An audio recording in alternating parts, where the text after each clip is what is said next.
Welcome to Slow and Steady, the podcast where you get to follow along as we build products in public. Each week, we give you an honest peek into our lives as we share our struggles, our wins, and everything in between. I'm Benedikt, and I'm feeling enthusiastic. And I'm Benedicte. Today is June 11th. This is episode number 203, and I am feeling tired. But tired because I have a cold, not like tired because of life. Maybe a little bit that as well, but mostly because I have a cold. But yeah, it's gonna you be. look a little bit tired, so I can. I mean, if the people watching, if my eyes start watering, it's most likely that I'm not silently crying. I will let you know if that is happening. Well, depends on what a sad story I'm about to tell you. Yeah, do you have any sad stories? I know you have a sad story. Michael is leaving. Yes, I have a sad story. Michael is leaving. I'm going to start crying on your behalf. Yeah, that's actually a sad story. So, and also a little bit unexpected. Yeah, last time we recorded a proper update episode is a month ago or so, and back then everything was still nice and shiny and all good. But in the meantime, one of our team members, I mean, he's still working with us, but he let us know that he's about to quit or that he will be leaving, which of course is sad. It's Michael, who has been on the show in the past. He runs PG Mustard, and luckily for him, and unfortunately for us, PG Mustard is successful enough to support him full time. And that means that he's leaving us to work on his own product. So obviously it's sad for us because he's been a great part of the team. He's been super helpful with running our customer support. He's super knowledgeable, technical, and like super nice to everyone. Maybe a little bit too nice at times.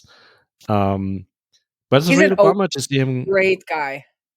Yeah, he's an overall great guy, and it's a bummer to see him leave. But then again, it's for the best of reasons in a way, right? I mean, yeah, I'm super it's not like, I don't happy like you, him. I'm leaving. It's like my main product is doing so well. I need to give it more time. Exactly, and I'm super happy for him. And it's always weird when people say that, but I'm proud that he's going full time. I mean, I didn't do anything about that, but it's still, it feels good to see someone on the team move on to like what was on their roadmap or like in their dreams. And yeah, so, and that's what happened. He is super grateful. I'm super grateful that he offered to stay a little longer until we find a replacement for him and train the new hire, so there's a smooth transition, which is a nice gesture from him. Yeah, so long story short, what happened rather spontaneously that we went into hiring mode a couple weeks ago, I think 3 weeks ago, and started looking for a replacement. And I'm happy to say that last night we sent an offer to one of the applicants and they accepted, and they signed the contract today. So we'll be having someone new on the team soon. And yeah, I'm excited about that as well. So I'm enthusiastic. Let's see how it goes. I mean, you can only tell so much about a person from the interview process and test assignments and like a call or two, but overall it feels like we made the right call, and I'm excited to see how it plays out, and super enthusiastic that it will be a great fit. So yeah, that's the sad but also kind of encouraging update from my side. Wow. Good or not? I want to say good luck to Michael, but I don't. That sounds like passive aggressive. Onwards and upwards, or something. Onwards and upwards. Upwards, yes. To Michael. Absolutely, and I think it's probably time to have him on the show again at some point. Yes, to talk about what made a difference, like, because it's been slow for him. I think he's been building PG Mustard for a long time, and it feels like over the last year or so, maybe 1.5 years or so, things really started taking off, and that he's able to support him full time. That's awesome. Like that's milestone number one in a hopefully long row of big milestones for him. So I'm very happy for him. I keep repeating myself, but it's just Yes, true. absolutely. Let's have him on this summer when I go into like summer mode and have no updates. Yeah, sounds good. Let's do it. I mean, we should probably ask him still, but Well, he I'm I'm listens to the show. Michael, let us I'm know. yeah, I'm confident that he'll probably be up for another episode with us. Absolutely. Anything else going on over at Userlist? This is the biggest update, I guess. I want to say it derailed everything else, but that's not necessarily true. It's been relatively slow lately, anyways. But we are working on a couple of small updates that we're hopefully launching soon, mostly improvements to the workflow builder that we've been excited about, but nothing big to share or to announce yet. So that's good. One How's of sales the other going? sales, yeah. Yeah, you don't want to talk about it? I mean, overall, I think we became more serious about sales in our sales process earlier this year. And I want to say it works, but it doesn't work all the time, and it doesn't work with a specific group of customers. Um, we learned a lot over the last couple of months, and I think we have a better idea about like who our target audiences are. Like we have this self-serve small bootstrapped software startup that doesn't do demo calls and sales processes and stuff like that. They just sign up. And then we have this middle tier of like somewhat established businesses with a small team that know they should do email marketing, but don't actually know how. And those respond very well to our little bit improved sales process of like having a demo call and then having a road mapping call where we give them more guidance on how to get up and running. And a decent chunk of those also then buy our done for you packages where we do even more work for him and helping them get up and running. And they respond very well to that. And then what we learned in the process of the last couple of months that there's another segment of like big established company or like, I mean, What we call big as enterprise. a scale. Yeah, I'm not sure if it's low tier enterprise. I feel there's They still enterprise. behave like enterprise. Yeah, but like I think the bigger behavior is more team, important. I don't know, 50 people plus or whatever, they usually have their stuff figured out in terms of like what data to track and what emails to send and stuff like that. And they're usually just like looking to replace what they're doing right now with a new thing that's more catering to their needs or more flexible or whatever the problem is they're having with their current solution. And I want to say that we're getting further in those sales processes than we did maybe a year ago. But we're not reliably closing them. Like we are losing more. Well, let me take a step back. I think a year ago or so, we would lose 100% of those conversations within the first interaction with them. Mhm. Like they come on a demo call.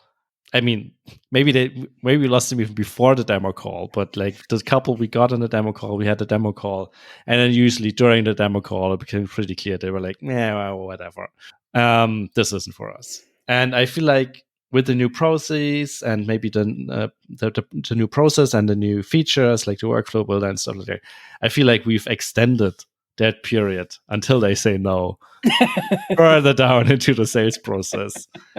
So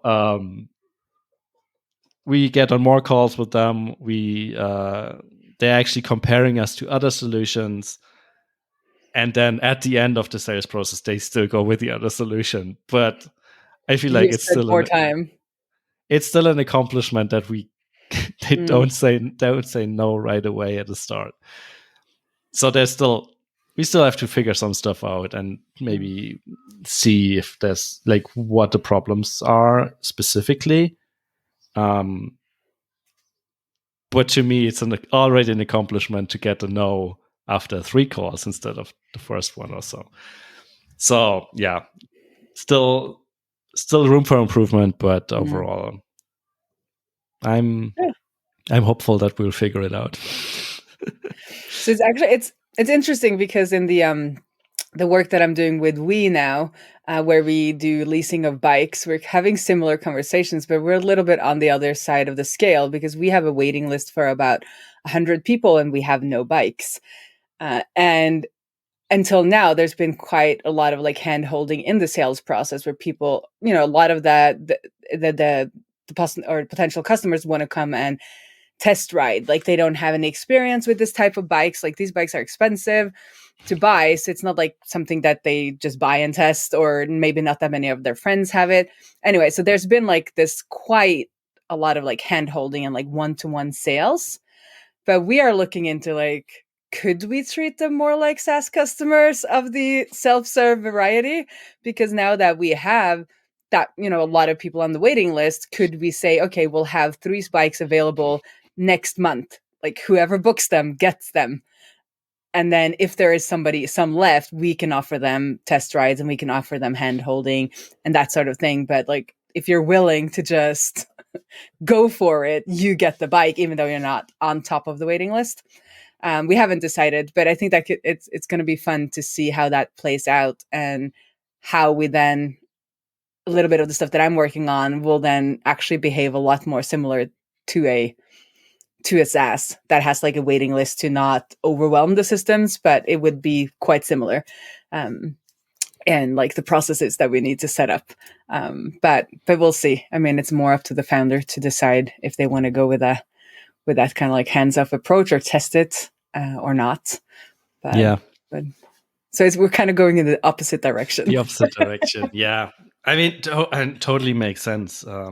For us, it's like more of like we go more towards like more sales, I guess. But it makes sense. I mean, in the end, those bigger customers spending a lot of money, and yeah, because we also have business to business sales, and that is complete hand holding, right? There's people who go and they have physical meetings with the person in charge at the companies because we're very location based. So they will go there and they will have those conversations and they will create custom deals and the bikes will be ordered kind of for that deal. Because when it's business customers, it's easier to acquire the bikes. Right. But then for the private customers with such a long waiting list and so few bikes, we're looking to see, if we can do that. But then also we don't want to piss people off, right? If it's like comes off like, we don't even care about you, like just Right. So it has You've to be been done on the waiting list for 2 years, but the one who's currently on the website gets it. Yeah, exactly. So I've been thinking that it would be pretty easy to kind of make like a little bit like you send emails to the 5 first and you'll be like, we have 5 bikes available. You got, 48 hours and then we'll send it down the list.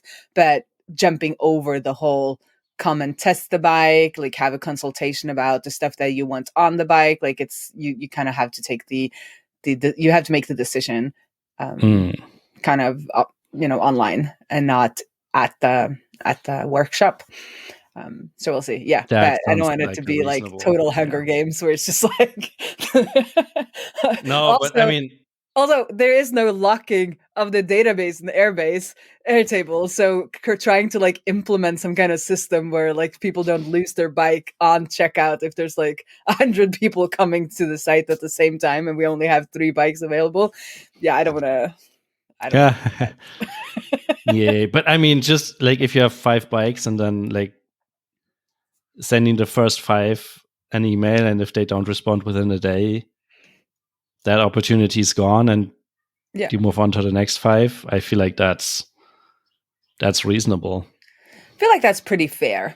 And also, we could even like code up a proper waiting list. Like you can see where you are on because now when you go to my page is only for the people who have a bike, but we could also let, waiting list people have a user and they could log on and they could see where they're at and like when we estimate bikes coming in.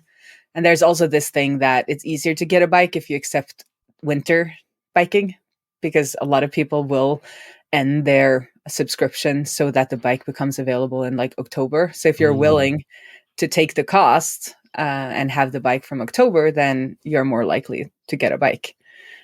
Right, that makes sense. Yeah. And what we've experienced is a lot of people who first experience winter biking love it, but they don't, like, they have to kind of be a little bit forced into the winter biking. Yeah.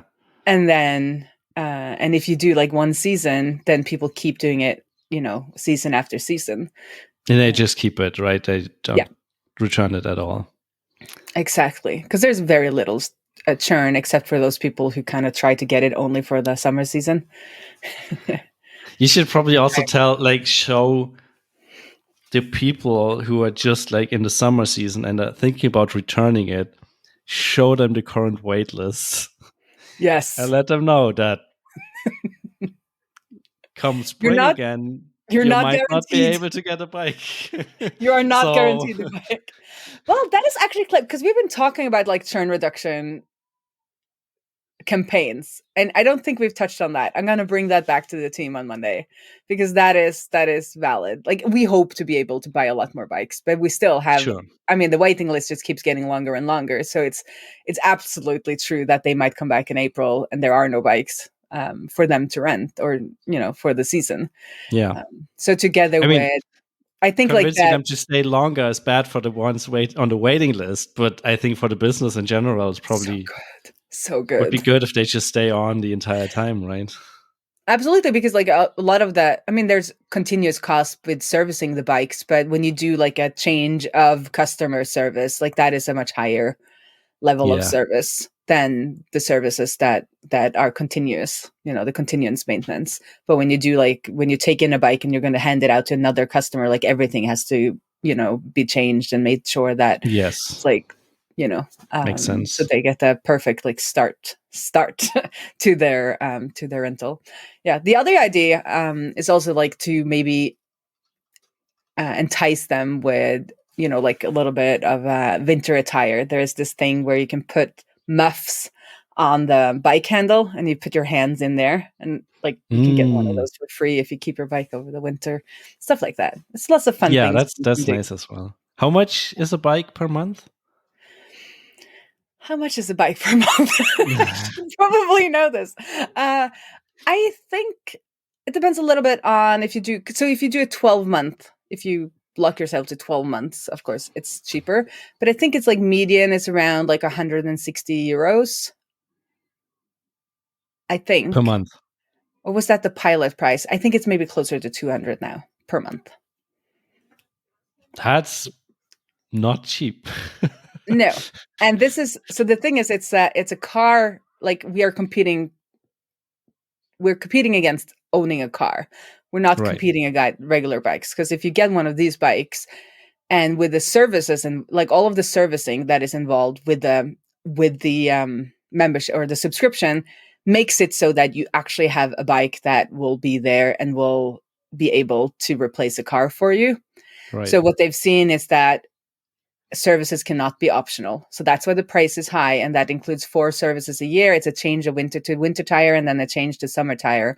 And then there's 2 extra services a year because if the bike gets to be just like standing, in the backyard because it's got a flat tire or something like that has happened, then, it kind of loses its value and it's not worth it anymore. Yes. But if you have a well-maintained bike, then you can actually start to rely on it and you can get rid of your car. So that is like the value proposition. Got it. Tell me more about those bikes though. Like, is it cargo bikes or? It's called, I think they're, so my, the co-founder knows all about, I'm more into the bikes than I just wanted something I didn't own so that I didn't have to like be responsible for it. So I think they're under like the cargo brand umbrella, but the bikes that we have specifically and that they have decided on are the long tail bikes, but also some short tail bikes, but they can take a lot of weight. So the long tail bikes you can put, it's like on the image here, if somebody's watching, we can put an image in the description. The long tail bike, you can have 2 to 3 kids on the back tail. Right. or an adult. So most of the bikes can take 2 adults, like the weight of 2 adults. And then Got it. obviously if you have the long tail, you can then also have bags. So you can pretty much move anything within the city on these bikes. Hmm. So you Interesting. can do your like big shopping. If you have enough like ties, you can like put pretty big things on the back there and just like tie it down with like rubber bands. That sounds like small things, but like the large, I don't know what those are Yeah, called. yeah. Like the large rubber bands, the Yes. really The big rubber launch. bands. Yeah. Yeah. So it's like they're kind of in that like changing how a city works kind of startup, Hmm. which is kind of Yep. cool. Um, That's nice. Yeah. and as they say, it's like often hard to convince. Well, we have a lot of people on the waiting list, so it's been hard to get people to realize like how like revolutionary having one of these bikes is. Hmm. I don't know exactly what the cost of our bikes are, but when I was researching this myself, like buying one of the type of bikes that I was looking at as a private person was like, I think it was like 8,000 euros, around eight Okay. thousand Yeah. euros. Yeah. It's like a car, right? It's It's like a cheap car. yeah. You can get a cheap car. Like, I mean, probably Yeah. not new, but still. What's getting a lot more popular around here these days is like cargo bikes where you like sit a little bit more back and have your handle on the back and then have like this big container box type of thing in front of you. Mhm. So that was, I Um, think, like that's what I saw in the beginning, and that's what I imagined me buying mhm. when I was like looking at this. And then we came out with the service, and as I told previously, I was the pilot customer. I love being a pilot customer, and they didn't have that. And after getting one of these long tail bikes, or like this style of cargo bike, I realized that for most city travel, it's so much more agile. Like Mm, you can you can kind of operate like you would a regular bike. So if you're in the right. bike lane with one of these like basket cargo Mhm. bikes, you're taking up the whole bike lane, and like it's a little bit annoying for everyone. And you're kind of always carrying around this like extra big thing. But with these bikes, when the kid is off the back seat, you kind of just have it's heavy, but you kind of just have a regular bike. And I've moved on over to one of the ones that have a short tail but can take a full grown person on the back, just to have like an even kind of smaller thing for like inner city. Mhm. But it's hard to explain. Like you get on it, it's just like when I have a flat tire and I don't have it for a couple of days, like I f- I just feel like the city becomes so much Smaller bigger. or No, when I bigger? don't Yeah. have it, Yeah, like yeah, it yeah. becomes so much bigger. Your the But when I area you can have it, operate in I is feel smaller, yeah. so small. Like I can go anywhere in the city on 15 Right. minutes with a bike.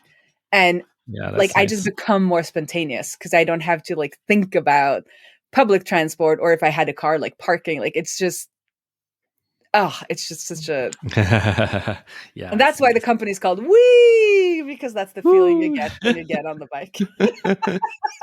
Oh, I This love became it. a sales pitch for Wii. So we, always looking for investors, by the way. Yeah. Yeah, I'm constantly trying to figure out what, like, I mean, it's not like the founder of the company didn't do this before, but like what's a good way to make this scale, right? Like to make these bikes available and like have a way to finance those bikes and still, yeah, serve the 100 people on the waiting list faster than buying 1,000 bikes for a shit ton of money. Yeah, but it seems like there are things that are happening, and I am not into this like conversation at all yet. But they went to something called micromobility last week, and it seems like there's like more kind of startups or finance startups, I don't know, that are like coming as part of kind of this wave of bike fleets. So like fleet Hmm. financing for bikes has not been a thing. Like for cars, there's a very established like, fleet financing. You know what you can sell a car for after it's been used for 2 years. Right. And we know, or like the founder knows now, because they've been following like the used bike market on these bikes for a long time. So like there is this, like she has statistics, or like we has statistics on what we can sell this for in the aftermarket and stuff like that. But there is no like, the banks or the finance, whatever, I don't know what they're called, folks Right. don't like, there's not like an established kind of algorithm for how much will you get back when a bike is sold out of the fleet, or those kinds of things. So it's like a very immature, like the financing side of it seems to still be a little bit immature. Right. Yeah. I'm wondering if there's a way to make selling the bikes part of the business model, right? So you like basically buying them, keeping them on for a year or so, and then selling them, so you only have to cover the difference. Mm-hmm. And you might be able to make up the difference with the monthly fees or something like that. Mm-hmm. Because the company we rented like last year we did a camper van trip through Sweden as our Mm-hmm. vacation, and I want to say company, but it felt like more like a dude in the neighborhood with a big parking lot. They're kind of like, it was kind of it's a franchise business model as well, apparently. Mm-hmm. And it looked like they were just like buying those camper vans and then renting them out until they sell them. Like they were basically both renting and selling at the same time. So did they build them into camper vans? No, they And just bought them from the factory. oh, they okay. just buy them from the factory, Yeah. then rent them out and advertise them for sale at the same time, basically. So Hmm. when you buy them, they are used, but like maybe for a year or so. So you're almost buying a new one, and they basically rent them out until they sell them, I guess. And Hmm. yeah, maybe that's the way to do this. Yeah. I think I don't know, right? no, but I must say that I'm very happy I'm fractional CTO and not like fractional Yeah. CFO, because I have very little finance experience at this level. But I think all kind of ideas around those things are interesting, and I also I hope for a city's sake that there will be models that financing models that come out of this, so that you know folks who want to start these types of businesses have kind of like a proven financial model that they can use. Or Yeah. not, I don't know what if we call them models, but like if you decide to start leasing out cars, like everybody knows the economics of that. Yeah. And then you can do some optimizations and you can charge more, you can do lots of things with the business, but just like what the car actually costs to have for a year, and like what you can sell it for, and all those things I said, like those things are very known and proven, and there's like computer systems for them and all of that. But on the bike side, it's not. And then, like, interesting, this will probably be far into the future, but I think one of the things that they really want to do is develop their own bike, which is also super expensive. And the reason for that is like a lot of these bikes are not made to last in the same way. Like kind of like cars, like they're made to last in a way, but they're not. They're made to like look good when you purchase them, like sound good, like hype, like they, this much of that and blah, blah, all the, so the guys are Hmm. like, yeah, yeah, I want this bike. Uh, but then, especially in Northern Europe, when you do winter biking, my gear freezes quite a lot during the winter. So if I don't take it in, it will freeze, and then I have to be very careful with it in the morning, otherwise it will break when I go out, Right. like the gear shifting thing. And Hmm. there are like things you can do. Of course, you can make a bike that is not that much more expensive, that will hold up to the cold better, but also that is made for maintenance, where like it's easier to change the parts. Hmm. This is the Yeah. same thing with all electronics, right? They're not made, Yeah. they're like, we don't make it for maintenance, because nobody is making money off of it being made to maintain. But if Yeah. you have a company where you're actually renting these bikes out, it is very beneficial if these bikes are made to be maintenance, and that you can maybe swap. You don't have to use one specific part. Maybe you can like choose between different suppliers for different parts, or Right. I don't. Yeah. There are things that can be done that that doesn't exist kind of on the market. But to finance the development of such a bike, like that is also capital intensive. It's not like building a Yeah. SaaS, y'all. Yeah, we're kind of spoiled in that regard with like startup cost is almost zero, right? Well, it's Yeah, mostly time, I guess. Yeah. it's mostly time. Yeah, but that's a long good talk about we. What's going on in your world? What else is going on? Well, I've been heads down with we on like the SaaS side of the business, looking into our subscription modeling. I was going to ask you some advice, but we'll take that next in 2 weeks. We'll see. I've dug it a bit Yeah. further down, but I found some fun things. And I mean, this I don't know how old this company is. I was like 2020, something like that. Anyway, like things have been around for a while, and things are not needs change. So I don't want to sound like, oh, that was like not how you should do it. No. But one thing that we found is that and I had no idea this was possible, but we actually override the Stripe customer ID with our own ID. Yeah, that's wild. And I haven't dug into this too much, because what I've done now is that I've actually, created a table that connects kind of our customer ID with the Stripe customer ID, so that because we had some manually made Stripe customers and they were not connected to our customers in our database, right? So I've done that, but I kind of want to do a little test if it allows me to just like override the ID on like existing customers, because that would be pretty wild if that is actually allowed. But we'll see. The fun thing about it is that we weren't using TypeScript, and then somebody introduced TypeScript, and that's when they figured out this was going on, because the TypeScript definition for these functions, these SDK functions, tell you that this is not allowed. So we have a little TS ignore. This should not be done, but it's working. So do not touch. Interesting. Yeah. Is it a bug or a feature? What I think has happened with Stripe, like this is my imagination with Stripe, is like this was allowed, and then they were like, maybe not, and they just like removed all documentation of it, but it's like silently deprecated, but it's still there.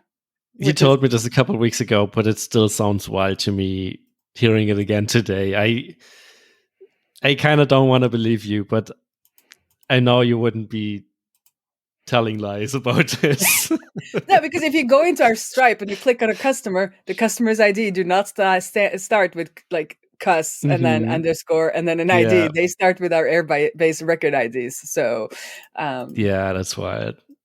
That is even wild. in the URL. Did you check the URLs as well? I wonder if I didn't. That would be interesting. But yeah, maybe this is a field that's just open to the public. And I mean, might be, as you said, like maybe this was allowed in the past, and then at some point someone figured out it's not a good idea, but 20,000 people are using it already. So and it might really only be allowed on creation, which is like, it's not a big deal. You're giving it an ID and that's it. But as we know with our, when building systems, is that what I've also realized, if I copy an Airtable table over to another Airtable table, it gets new record IDs. So I don't want to have this connected. So, so one-to-one. So that's what I've been kind of working on. And I've also been hands down on a lot of the work that I do, which is it's fun. I realize I haven't coded that much. Let's call it on like welcome to the job of a CTO. Yeah. But not just as a CTO, but like in general. And it's been nice to just like really getting my hands dirty. And as I said in the intro, that I got a head cold, which is not conducive to like heads down work. So last night I was heads down with this like Stripe customer ID, our customers, trying to figure out where the discrepancies were. And then I headed into our Outseta weekly meeting. And one of the things about working at We is that I speak Norwegian all day. And they did their status update and I listened. So I was like listening to English. And then I was going to do my update. And my head, I was feeling really tired from all that work, but also just from like this head cold. And the update that came out of my mouth was just like, it's just like nonsense. And I was just like, I'm sorry, I'm sick. Because we have those meetings at night, right? And at least I can, tend to be, when I have a cold, it's in the morning and then at night. And then during the day, you're fine. Like you can actually manage.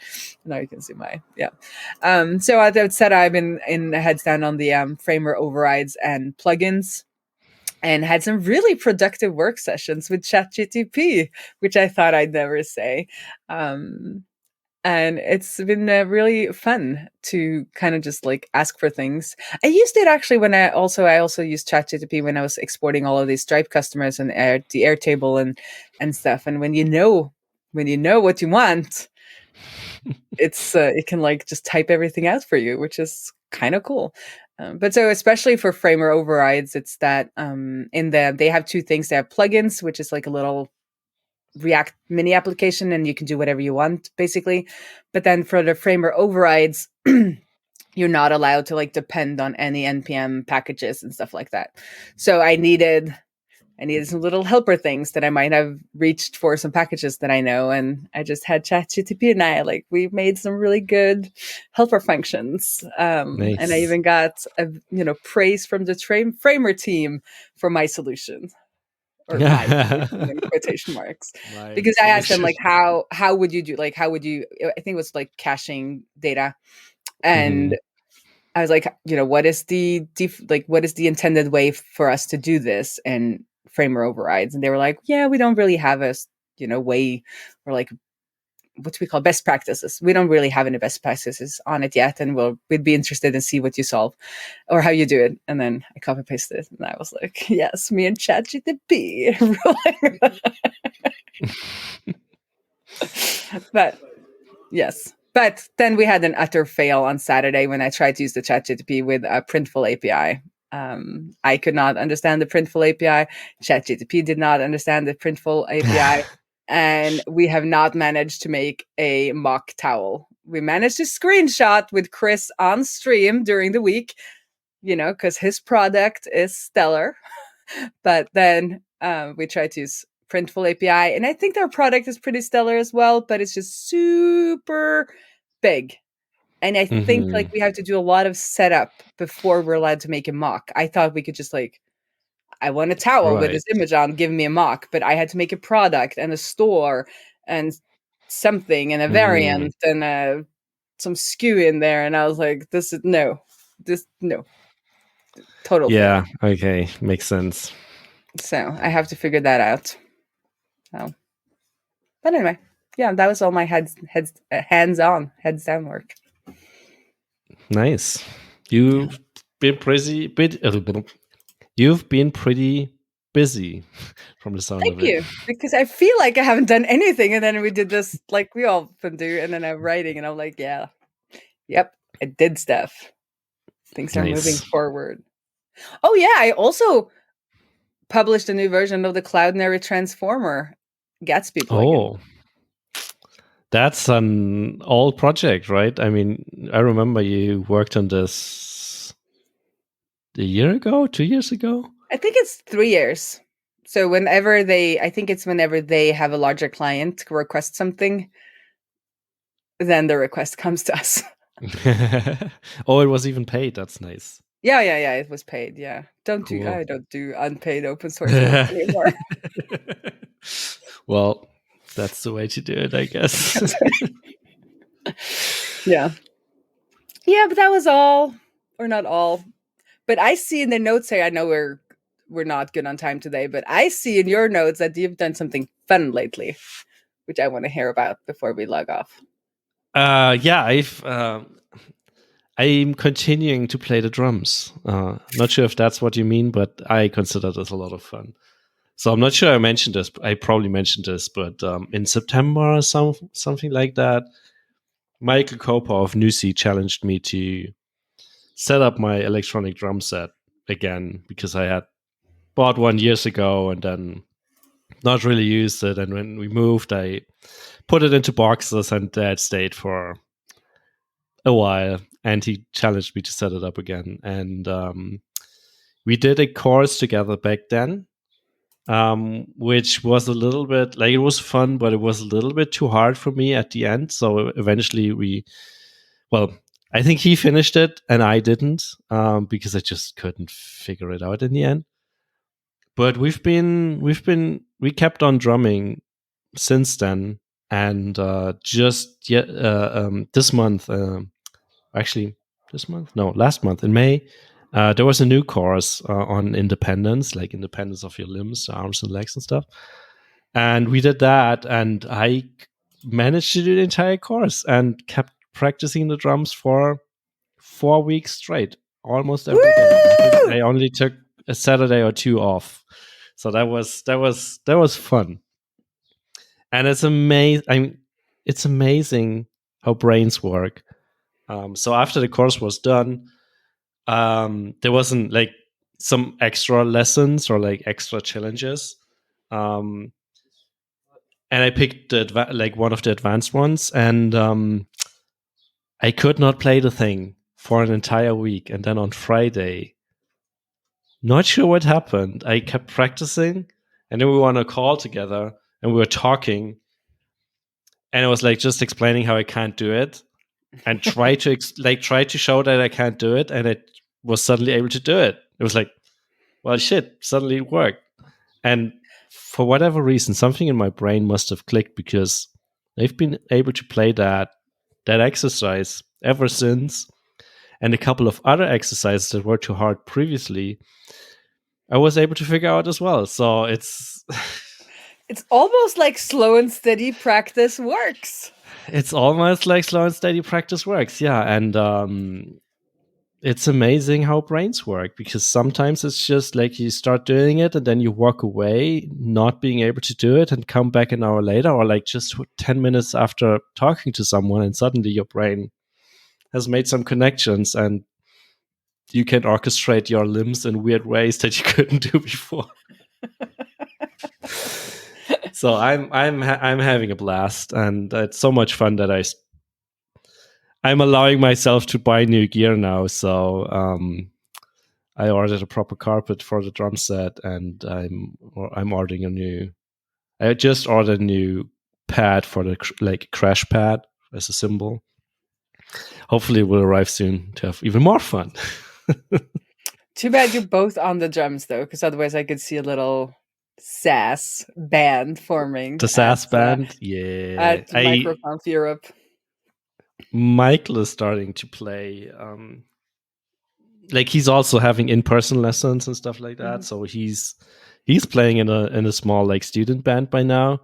Mm-hmm. I feel like I'm still way off, but I don't care. It's like I don't want to become a rock star and tour the world. I just want to have some fun. Yeah. That's good. That's a good note to end it on. Yep. See you around the interwebs. Yep. See you.